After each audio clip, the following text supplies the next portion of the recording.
Hi everyone, Gnev here.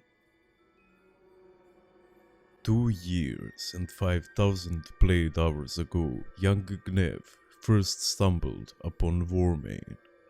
It's been a rough time for all of us with the coronavirus and with Blizzard's downfall. But while everyone around me was losing their minds out of boredom, I was having the time of my life online. Through my time here, I've seen it all. The good, the bad, and the toxic. So today I'll share what I learned with you guys. I hope you'll enjoy it. Warmane's Icecrown is by far the most populated Wrath of the Lich King private server in the world. It has ×7 experience rates and sped up professions and reputations, along with a booming 12,000 player population cap which it reaches and maintains every day. The server is home to many players, both beginners who are experiencing the vast world for the first time and battle-hardened veterans gazing upon the noobs from their invincibles. Most of the players I met here, however, have been coming back to the server year after year, which is a big testament of how good the server is. That's why today I'll be reviewing the main aspects of it, exploring the PvE, PvP, the shop, scripting, and the community. Let's start from the PvE.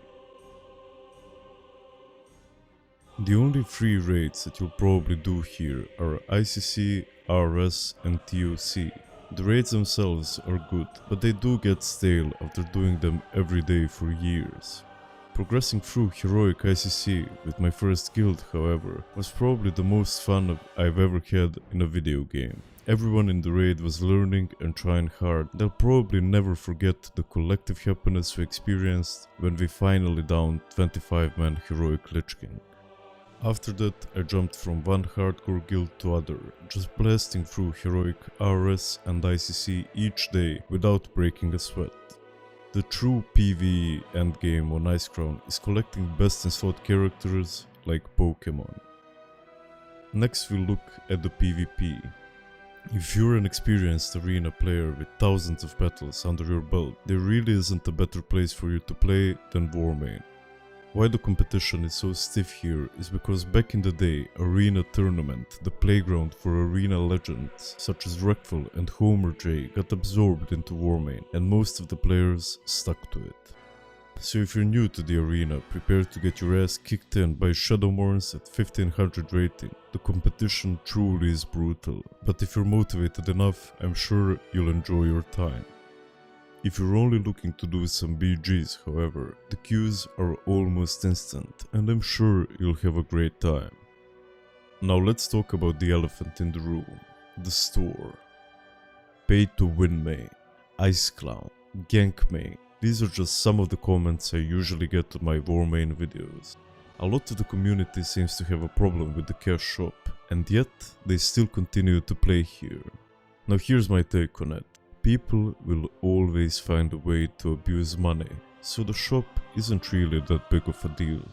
Let's look at Vanilla Classic for instance, a game that was known for its long grinds.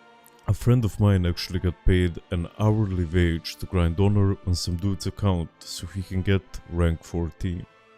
People in retail WoW also pay for boosts every day, and even if they weren't able to buy tokens online, they could just pay their friends for some gold or buy them off some Chinese website. In the ideal world, none of these things would exist, but you can either cry about them or accept the truth. Let's talk about the scripts and the staff now. If you look at an old Molten WoW video like this one from my friend Trolling, you'll see how far Warmane has come with their scripts. There are still some odd bugs in raid and rare non-working quests, but I see them constantly working on fixing them, as evidenced by the monthly changelog. While I've played here, I've seen mechanics fixed, such as choking gas on the professor fight that didn't explode, and bugs such as Volitria zombies healing her with smart misdirection from the hunter and Mark of Blood from the DK. Their GMs also respond pretty quickly to tickets, and I've always gotten an answer in less than 24 hours.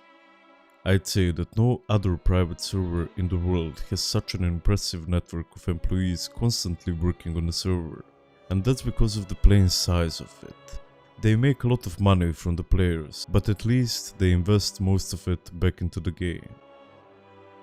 And last but not least, let's talk about the community. I've heard a lot of players call Warmane's community toxic, but I believe that's just a form of psychological projection. In my experience, I've had some great interactions here, and I've met a lot of players who I'm now proud to call my friends. I've chilled with many of them IRL as well, and I've truly used WoW as a great social hub. That's not to say, of course, that I haven't met my fair share of douchebags, power-hungry officers, passive-aggressive raiders, and know-it-all elitists, but you'll meet those everywhere you go. Luckily though, according to my YouTube analytics, the vast majority of the players are adults, so you won't meet many toxic kids, only adults. Our content creators are also really good, with Obi, Nibai, Galadina, Elva, Ray Fury, and even the toxic kid in the class, Funky. So to summarize, we're all a big family here, brought together by our love for the game. We're not perfect by any means, but we're goddamn authentic. So if you want to relive your Wrath days with a bunch of boomers, or maybe experience them for the first time, I really can't recommend Warmane's Icecrown enough. Thank you for watching. Please like the video if you liked it, and subscribe if you'd like to see similar ones in the future. And I'll see you in the next one.